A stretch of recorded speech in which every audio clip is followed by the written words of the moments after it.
So, ngayon is yung marginal analysis. So, isa yan sa application of derivatives, no? Yung marginal analysis na yan. Pag narinig daw natin yung word na marginal, dun papasok yung word na derivative. At pag sinabi natin derivative, calculus. Okay? Yun yung ginagamitan ng calculus. Yung definition niyan is an analysis or a tool being used kung sila ba kung ano yung kikitain nila by producing an additional unit, yun yung marginal revenue, at yun yung kikitain nila, yung profit nila by producing an additional unit of a product. So that is a marginal revenue. Pag marginal cost, yun yung cost nila of producing an additional unit of a product. So, di ba? So, yung revenue is yung yung revenue is yung price times yung quantity. No? So, yun. So, yun ang napag-aralan natin ngayon. Yung revenue is yung revenue is yung kikitain.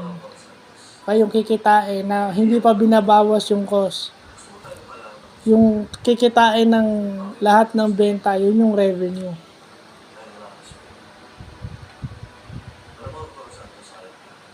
So, yun.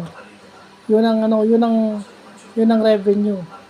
Yung marginal revenue naman, yun yung kikitain nila by producing an additional unit. Yun yung marginal revenue, yung change, yung increment.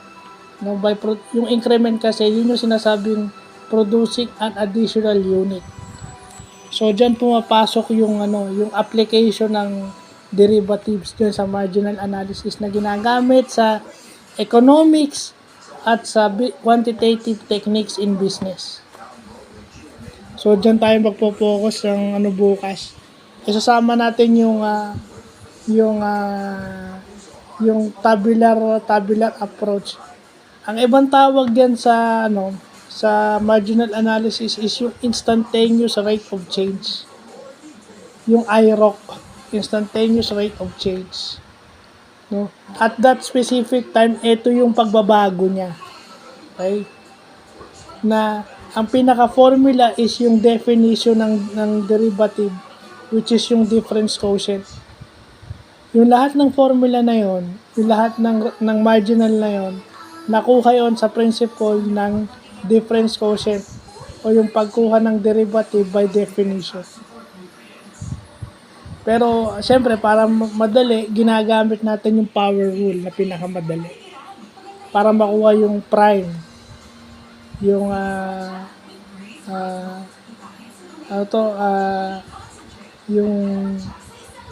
yung mga marginal na yan, ginagamitan natin yung power rule para mas mabilis. Multiply, ibaba mo yung i-multiply mo dun sa katabi ng given and then minus 1 dun sa power. So, yun ang pinakamadali. So, yun lang po.